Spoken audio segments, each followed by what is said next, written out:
Okay, friends, I'm going to introduce our message this morning with an all-play question that you can shout out when you have an answer for, okay? And I'll share an answer too, if that kind of, maybe, we'll see how it goes, and I'll share an answer, we'll see how it goes. So there's an all-play question.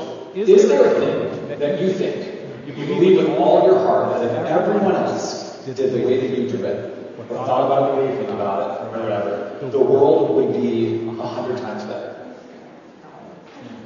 Who said no? Chris has got it down. Is there a thing that you believe, a thing that you believe in with all of your heart, that if everyone else did it the way you did it, thought about it the way you thought about it, or believed what you believed about it, the world would be a better place? Driving. Scott? Squeezing the toothpaste from the bottom. Yeah, squeezing the toothpaste from the bottom and not the top or the middle. Scott and Nancy, I think you office hours if you guys need to talk about something. On this one, it's not about listening to each other, it's about there being the right way. What else? What other things do you really believe? Like, the world will just be better. Just be kind. Just be kind. Yeah, I mean, just be kind. Listening to each other. Yeah. God was present. That God is present. Yeah. Mm-hmm. Anything else? Okay, so mine is the zipper version. I'm just going to be honest with you. It's the thank you. Here we go. All right, this is what the whole message is about this morning. If you are cutting people off the track, so the zipper version is the thing for me that I just believe, like, if everyone did it the way I did it, the world would be a better place. The zipper verge, if you West Michiganders are not familiar with, is the most efficient way for traffic when approaching road construction to flow. Okay? So the zipper merge is where you get to the place where the lane shifts from 2 lanes to 1 lane, and the cars take turns at the point where that shift happens instead of 2 miles before. And West Michigan is a weird place for me to drive coming from Minnesota, because I think the rest of the country figures this out. But in West Michigan, for whatever reason, you can be 2 miles back from a lane change, and you'll see a big red semi, like in the middle of both lanes. Because they think that you're being selfish by going to the zipper merge when you're just being utilitarian. I just think if everyone would try to be utilitarian about it, the world would be a better place. Thinking about that this weekend while I was driving with my family, and I really actually do believe that, and I believe the studies that show the zipper merge is the most effective. But as I complained about it to my spouse, and she was like, yeah, okay, we're doing this again. I'm listening to you complain about the thing. Just drive your car. There was a moment where you go, my attitude about this stinks. This is not great. And I wonder if I were to express this with the frustration I'm expressing now to someone who disagrees with me wrongly about this zipper marriage, that maybe it wouldn't go super well, right? And this kind of is a little bit of what I think Paul was talking about in Galatians 6. So let me give you, we're going to pray, and then I'm going to do a brief recap of where we've been and where we're going. Would you pray with me? God, you are the God of truth, and you are the God of grace. And some of us, and a lot of us, myself for sure, we really care about truth, and we sometimes struggle with grace. We sometimes struggle with service, and God, you help us to be people who care about truth, and you care about a posture of cooperation with those around us. God, as we have listened to and read the scriptures this morning, as we pray together, as we think about what your scriptures mean for our lives, what your spirit means in our lives, would you shape us, form us, cause us to become increasingly more in the image of Jesus, increasingly more living lives that follow his way, so that we might be a community that seeks transformation, that seeks your kingdom, that loves you and loves our neighbors. In Jesus' name, amen. So we have been reading the book of Galatians for the last month or so, and I want to give you a brief recap of where we have been. The book of Galatians is all about circumcision, and that's why we've talked in detail about circumcision, and just kidding, not done that. The book of Galatians is about circumcision, which if you remember our earlier weeks, we talked about what is this about circumcision and the law, as Paul talks about in the earlier parts of the book of Galatians, are all about ethnic and cultural unity. The idea was that there were some people in Galatians who were becoming Christians who were Gentiles, meaning they weren't circumcised Jewish people, and there were Jewish people who had become followers of Jesus who were circumcised. And the early church thought that it was a continuation, it thought of itself as a continuation of the Jewish faith. So there were some in the early church who said, in order to become a Christian, you have to become Jewish first, which in this case meant you needed to get circumcised. That was a part of that. And Paul is saying that is not what it's all about. What it's all about is living in the manner that Jesus lived. It's being the family of Christ. It's the idea that there aren't second-class citizens. In this case, if you were not circumcised, you were considered a second-class citizen in the family of God. Paul says we're not doing that.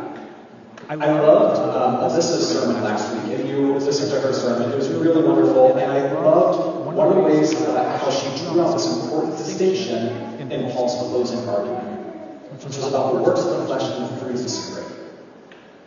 Alyssa noted that the works of the flesh are about a controlling posture. All of the things that Paul lists in Galatians 5 about the works of the flesh are about ways that culturally folks would try to control each other. And the fruits of the Spirit were cooperative in posture. Alyssa did this wonderful job of talking about how we flow with the Spirit shapes and forms us, but we also take action in that. So the fruits of the Spirit is cooperative and it happens in community. And I love relationship impact this because it brings us really beautifully to the end of Paul's letter, where as Paul writes his concluding summary and his final greetings to his readers, we see a little bit more about how he intends for the Galatians to apply these lessons. And I'm going to give you the two I'm going to read now, and then we'll go through it. Paul's basic premise here is worry about yourself, bear one another's burdens, and the social mores are not the important part. A new creation is all that matters. Those are kind of the three things. As I shared with you my story about zipper merging, that's a little bit more of like a humorous way to talk about holding myself in a posture where I'm quite better than the people around me. I'm going to tell you a different story that's a little less funny and a little more just real and authentic. When I was 18, I moved from Rochester, Minnesota to Houston, Texas. And while I was in Houston, I worshiped at the Holman Street Baptist Church, which is a black spiritual congregation. And this is not a church I chose for myself, it's a church I was assigned to while I was doing a program in the neighborhood that that church was in. So I lived in a house with a bunch of other adults, and the people who directed the program were like, this is the church you're going to go to. And I was like, great, very, very cool. And we showed up there, and it was me and like 4 other white people, and everyone else was African American, and this was like a historic black spiritual church. And I was like, all right, this is wonderful. This is really, really great. And then worship started, and I went, nope, this isn't how we worship. This is not like... I had this moment within me where I was like, I'm here in Houston to like make sure that like God's kingdom is happening in a beautiful way. I was leaving the place I came from because I thought things weren't quite right, and I wanted to see like how could the world be. And then when I was introduced to a community that did things differently from how I did them, I was like, no, that's not right either. Apparently only I can write about stuff. And it took me months to change my attitude and my posture about this. I was there as a learner, and the whole time I was there, I was like, no, do it differently, do it better, do it the way I think it should be done. I didn't understand culture. I didn't understand my role there. And my attitude and my posture needed to change. And I think there were 2 things that were true during that period of time. My attitude and posture needed to change. I needed to take action to shift how I showed up in that space. But that was made way easier because the folks who had for a long time been part of Holman Street Baptist Church were like, okay, this dude needs help getting on board. We're going to invite him to do this a little bit better. And I'm so grateful that they did because it means that I'm a person today that I think I can like in a way I don't really like the way I showed up back then. They invited me along in that posture. They still told me the truth. They were still honest with me, but they stayed by me. And it allowed my attitude and my posture to actually change. And again, I think this is what Paul's talking about in Galatians 6.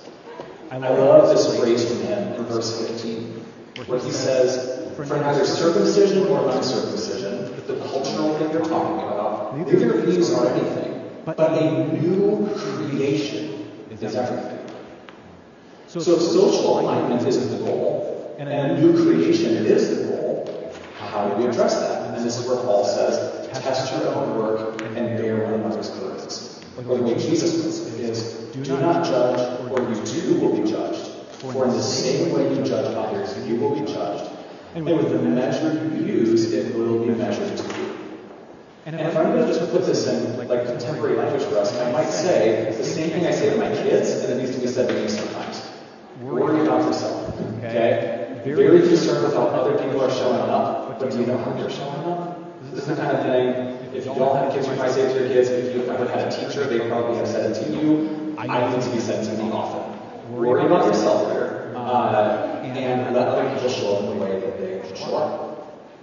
I love that phrase from Paul. A new creation is everything. In part because I think it points to our current reality as a community. And here's where I'm going to spend a little bit of time just talking about, like, hey, where are we Service Community Church today? Because there have been, like, so many changes around here, right? So for years, Service Community Church has talked about being a community of transformation. I think that's our vision statement, right? We envision a community of transformation. Right there. So for years, we've talked about being a community of transformation. We've talked about what that looks like, seeking Christ's kingdom, and how we go about doing that. Loving God and loving our neighbor. All of those phrases together make our vision statement. That just is like, it's public, that's who we are. And all of this is part of becoming and embodying a new creation. This is language I'm adding in there from our text this morning. It's about being a new creation, showing up in the world in ways that like inspire and transform and shift and change. Or as Paul puts it in 2 Corinthians 5, the old is gone, the new has come. All of this is from God, who reconciled us to himself through Christ and gave us the ministry of reconciliation. I think Service Church has a beautiful history of doing this really, really well and really beautifully. However many years ago there was that Service Church said, hey, there's a need in our neighborhood for kids to like be able to express themselves and have a safe place to be, and so started doing art camp each summer. This is something that hasn't been happening recently for a lot of different reasons, but it was a response to a need in the community that Service Community Church can embody who we were and who we are and create space for the lives of these kids to be touched and impacted in really beautiful ways. This is one of the things that Service does to the Family Feast by saying, hey, we're not just like a group of people who gather to like hear some fancy words on Sunday morning, sing some fancy songs, say some magic words, and go home. Like we're a community that is embedded in a community, and so we want to be for that community, right? The neighborhood that we live in the West Side, so we do this community meal every Wednesday night, and the neighborhood that community meal is our neighbors. And we actually think of our neighbors as part of who we are, then, right? Like it's a part of us. And I think this leads into, over the last few years, we've been working hard to embody this well. And the fruit of that work has been, I'm just going to name a couple of things. These are like significant, big, fast changes. Things like our kids' rooms. We've redesigned our kids' rooms in the last few years to be mindful of the sensory needs of kids in our communities, to ensure that our rooms are serving our community well. Grace's Table has moved into the Lighthouse, the old parsonage that's behind this church building right next door. And so we did a lot of work like a year and a half to a year ago to transform that space to work well for them and to transform this space to work well for us. So we can move staff offices into this space and use this well and create then this opportunity for what had just been, well, not just been, what we had been using at the time as offices for our staff to be programming space for teen moms, for the kids, that access to resources, community, and more. We worked hard to develop some postures of welcome, which are part of our welcome statement, which, by the way, if you're not familiar with it, I did print some off, and they're on the table where you got your liturgy guide this morning. This is our Service Church welcome statement that we published 3 years ago now, just under 3 years, I think, which includes these postures of welcome that we've been going over on Sundays for the last month. And I encourage you to take a look if you're not familiar with it already.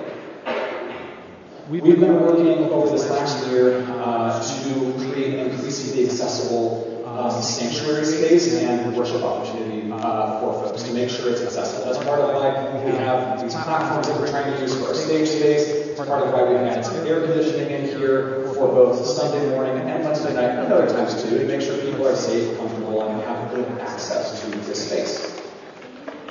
We're seeing lots of new faces around here. And we're making connections with neighbors that we've not connected with before.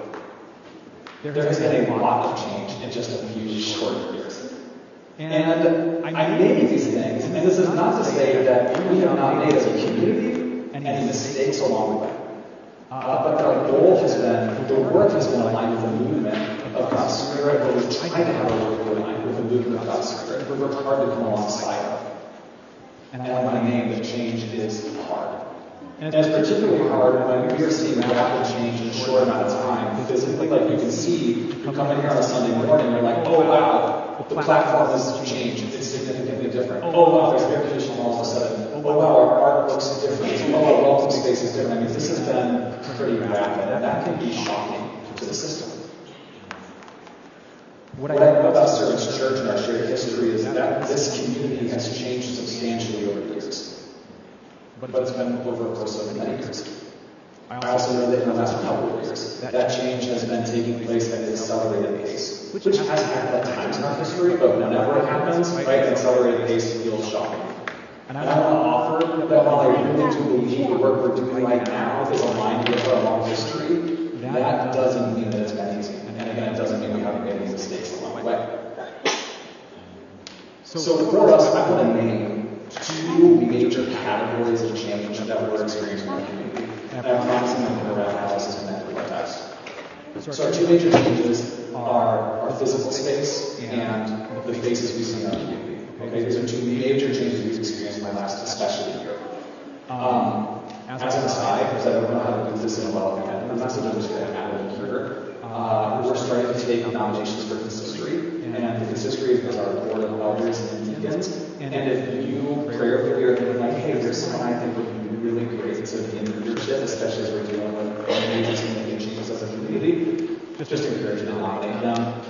Those are also on the table where your guys work. I'm going to show you what it looks like. It's a two-sided, okay? A description of the nomination process and a place to nominate an elder and deacon. And on the flip side, a list of eligible individuals to be nominated. Okay? So I want to encourage you, nominate people that you believe are the Spirit-led to be in this community. So that's an aside, encouraging you to do that. Okay, so our two major categories of change.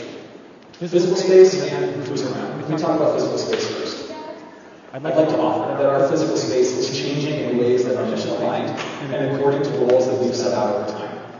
And while the space has changed a lot over the years that it's been used, the last month or so especially have held a lot of obvious changes. We were relying on help from folks who were giving up their time and energy and donating time and energy and resources to making changes happen. And a couple of those changes just it lined up with folks who were helping us out so that they all in a series of couple things happened. The folks who worked on these platforms for us got them done a week after we got air conditioning in, a couple weeks after we had adapted our stage area, and some other things too. It was pretty good. That's a lot of obvious change. And several of the physical changes that we've been working toward happened again in quick succession. And I imagine that could have felt like a shock to the system. And if that has been your experience, I want to just apologize to you. We tried really hard to communicate well on the front end of things, and I do think that as some of these physical space changes started to happen rapidly, we lost track of making sure we were talking about it well as it happened. So if your experience with this has been a shock to the system, earnestly, I want to apologize for that. And if you didn't talk about it, I want to talk about it too. I'm not going to say a lot more about our physical space right now, because we're planning to offer a vital worship renovations update soon, but I do want to name a change. I want to do my part to make sure there's room for any of us to voice our anxieties around change. I want to recognize that change is hard, and even if it's been anticipated, change is hard. So please don't hesitate to reach out, and please be on the lookout for our next update around that. Okay? Physical space.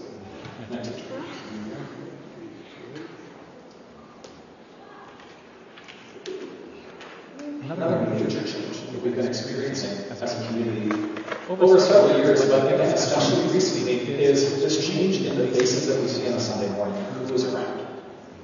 And it's been a little time with us today.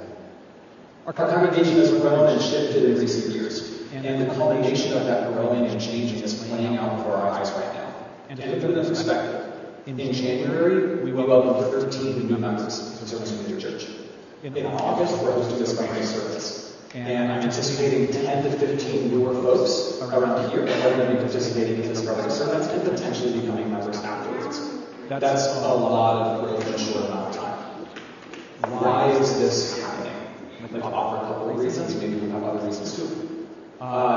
reason this is happening that we know, because this is what folks have said, is being open in public about some important convictions for our day. It has people going, oh, if you're open in public about your convictions, I know I can trust the space. So folks have been like, I don't know if I can trust that I can hold beliefs around, for example, human sexuality, or the dignity of all people who show up with regard to their sexual self that is not how I understood it or what I was taught in church. To hear about that, to say, oh, there's openness here, there's dignity, there's honoring here, that attracts someone into a space. And some other important convictions too. The second thing is changes in other area churches that have made it hard for folks to share some of our convictions about the dignity of others to stay in those churches. So folks are looking like, where can we go to worship where these convictions can be played out well, and we don't have to constantly fighting about it. The third thing is that there's an energy in this community around some shared initiatives recently, and people smell energy. Do you know what I mean when I say smell energy? Because that's a weird phrase, but we're tracking with that. It's like feeling, yeah, but smelling, yeah. I could have just said feel,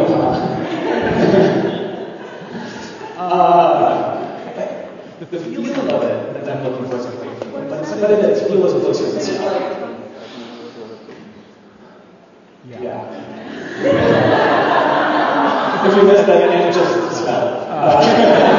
Thanks, Anne. This is really helpful.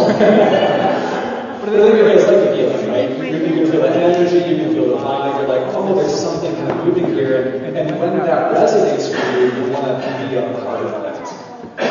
And some of those initiatives are things like, I mentioned Grace's table earlier, and a desire to be involved in the kind of good work that they're doing. We came around that, and that was something exciting for some folks to get into. Family East, the way that we're working through community development through East. Some of the sanctuary work that we're doing that has opened the door for some involvement and opportunity, and also some greater accessibility to how we're gathering. And some of the advocacy work that we've been doing, things around advocacy for undocumented neighbors, LGBTQ plus community, and John Bell Park, and more like that. And then at the end of the day, maybe this is just a summary. I really do service churches doing good work, and folks want to be part of that. That certainly is my experience, right? Like when I came to service church, I came here because I saw the good work that this community was doing, and said, I want to be part of that. How can I not be part of that? If the opportunity is here to be part of that, I want to be part of that. And that has been rapid change recently. Rapid growth. Rapidly we're seeing more new faces. So what do we do with this? How do we notice our own work and bear one another's burdens? I think the answer to that is relatively simple, but not always easy to do. And the first is taking a posture of memory. So here's where I'm going to start to offer some ways that, like, if you've been here for a long time, you've seen lots of new faces, I want to offer some ways to engage. If you have not been here for a long time, you're like relatively new, and you're becoming part of a new community with established people. Also some just thoughts here in this group, right? So, I'll tell a funny story. I learned from someone recently who has worshiped at a service church for like 15 years that they came to church recently on a Sunday, and someone who had been here for just a little while was like, hey, are you new here? And we're like, I've been here for like 15 years, not new here. And for them it was this like shocking moment. But this is the kind of thing that can easily happen. So you've been worshiping here for 2 months, and most people don't come to church every single Sunday. So if you've been worshiping here for 2 months, and you just happen to miss the Sundays and someone else is here on, you can see someone for the first time who's been here for years, right? You see them for the first time in the 2 months you've been here and go, oh, of course, this must be a newer person, just like I'm a newer person. And so this is where like some posture learning things could be helpful. If you meet someone who's been here for years, there's a reason they came here and a reason they've stuck around. I want to encourage you. A question you could ask is like, how long have you been here? And then ask more questions about that. How long have you been here?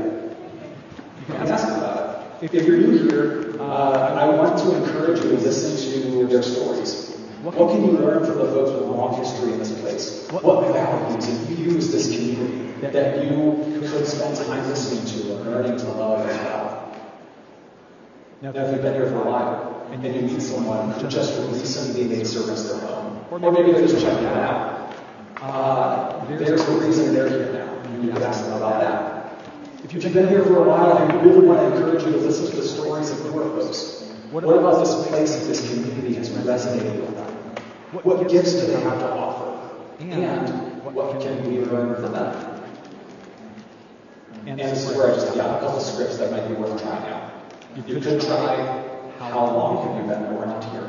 Or what's your connection to service?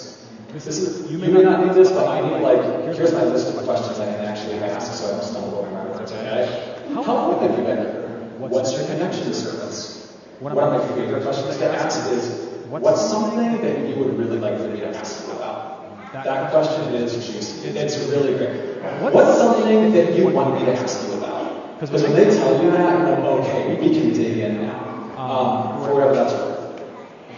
And then, this is going to sound kind of funky, or maybe like I'm beating a dead horse depending on where you're at.